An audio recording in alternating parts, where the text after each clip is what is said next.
Pant اتار کے دیکھ کے مسلمان کہہ کے مارا گیا ہے میرے بھائی کو. اس کو پھرسے سے مارا گیا، ڈنڈے سے مارا گیا، تیر سے مارا گیا، چھیبنی سے مارا گیا، ایسے ایسے کر کے جس کے ہاتھ میں جو آیا وہ مارا. یہ کہہ کے مارا کہ یہ مسلمان ہے، مارو اسے. اب بہار میں ابھی دو مہینے پہلے جو حکومت بنی ہے تب سے جو وہاں لنچنگ شروع ہو گئی. میں پڑھ رہا تھا بہار کے اندر، بہار کے سیتا مڑھی کے ایک پارلیمنٹ کے ممبر ہیں، ابھی 2 دن پہلے میں نے اخبار میں پڑھا. انہوں نے کہیں کوئی تقریر کری ہوگی تو انہوں نے کہا میں دوسروں کا کام کیوں کروں، میں دوسروں کا کام کیوں کروں. کائے کام کرے گا آدمی بھائی صاحب، تو کیوں کام کرے گا؟ اتنا لوڈ، اتنا جو خیرات بانٹنا ہے دوسروں میں کیوں نہیں بانٹے گا آدمی؟ جی میرا سوال ہے آپ لوگوں سے، بتائیے. میں غلط بول رہا ہوں آپ کو جسٹیفیکیشن مت دیجیے، پھر میں کڑا رخ اپناؤں گا، نہیں تو جسٹیفیکیشن نہیں دوں گا. آپ ہم کو، آپ اپنے قوم کی اور سے آپ کو ذمہ داری نہیں لے سکتے. میں جانتا ہوں، میں باقی لوگوں کو سنا رہا ہوں. آپ کا ووٹ مجھے ملا ہوگا، ان کا ووٹ ملا ہوگا، اس کا ملا ہوگا، ان کا ملا ہوگا. What about others? باقی کا کیا؟ کیوں کام کروں میں پھر باقی کے لیے؟ بتائیے مجھے. ان کا کہنا یہ تھا مجھے جنہوں نے ووٹ نہیں دیے میں ان کا کام کیوں کروں. لوگ نفرت پھیلا رہے ہیں نا کہ جب لیڈر ایک کہے گا، پارلیمنٹ کا ممبر کہے گا، علاقے کا کوئی لیڈر کہے گا تو نفرت کو ہوا ملے گی نا. ہمیں تو ہندوستان میں امن، شانتی، پیار، پریم، ان تمام چیزوں کو بڑھاوا دینا ہے نا. ہندو، مسلم، سکھ، عیسائی، Jain, Buddh, Parsi, Dalit, S C, S T, O B C, Adivasi, انیکتا میں ایکتا لانی ہے نا. اب بہار میں ابھی دو مہینے پہلے جو حکومت بنی ہے تب سے جو وہاں لنچنگ شروع ہو گئی. نوادہ کے اندر جو آپ نے پڑھا تھا، اطہر حسین کو بہت زیادہ مارا پیٹا، وہ بیچارے ان کی موت ہو گئی. ایسے ہی مظفر پور کے علاقے میں وہاں پر بھی ایک بوڑھے انسان کو مارا پیٹا.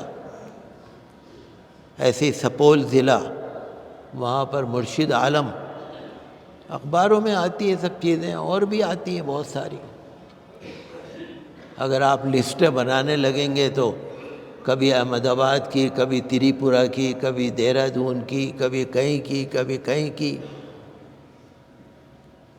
تو ان سے ہم تو یہی چاہتے ہیں کہ فرقہ وارانہ ہم آہنگی ہو، سامپردائک سدبھاؤ ہو، پیار پریم ہو. یہ حالات خراب کرنا چاہتے ہیں لوگ، لیکن اللہ بہتر کرے گا. ہم تو یہی کہیں گے کوئی دھرم یہ نہیں سکھاتا. جہاں تک میں سمجھتا ہوں اسلام دھرم کے بارے میں تو میں جانتا ہوں، لیکن کوئی بھی دھرم، چاہے ہندو دھرم ہو، سکھ دھرم ہو، عیسائی دھرم ہو، کوئی بھی مذہب ہو، یہ نہیں سکھاتا کہ بھئی بے قصور لوگوں کو مارو، پکڑو، لنچنگ کرو. کوئی نہیں سکھاتا. یہ سب سیاست ہے، راجنیتی ہے. مدھیہ پردیش کا ریوا، وہاں ایک شہر ہے، اس کے پاس ایک گاؤں ہے اموا گاؤں. وہاں پر ایک بڑا قبرستان ہے. ایک بڑی قبرستان کے اندر ایک درگاہ ہے 300-400 سال پرانی. آل رسول کوئی بزرگ ہیں، ان کی درگاہ ہے وہاں پر. قبرستان ہے کافی بڑا وہاں پر. رات کو قبرستان میں کچھ لوگ چلے گئے، اس درگاہ کو، مزار کو ہی توڑ دیا. ان کا گنبد سب توڑ دیا. قبروں کے اوپر جو کتبے لگے ہوئے تھے، نوشتے، سب توڑ کے پھینک دیے. رات کے وقت گاؤں والے صبح اٹھے تو انہوں نے دیکھا، تو ایف آئی آر انہوں نے کرائی، لیکن نامعلوم افراد کے خلاف ایف آئی آر تو ہو گئی. لیکن یہ اس طرح کے لوگ جو ہیں نا، یہ شر پھیلانے والے ہیں. 300-400 سال پرانی درگاہ، آج کی نہیں. بھئی جیسے اجمیر شریف میں حضرت خواجہ غریب نواز رحمۃ اللہ علیہ ہیں، ان کو ہندوستان میں آئے ہوئے تقریباً 850 سال ہو گئے. اس دفعہ جو ان کا عرس ہوا تھا 814واں عرس ہوا تھا. یہ 300-400 سال پرانی. تو جب ہم ایسی باتیں سنتے ہیں تو ذرا دکھ ہوتا ہے. ہم تو یہی چاہتے ہیں کہ بہار کے اندر بھی امن امان ہو اور ہر جگہ پر امن و امان ہو.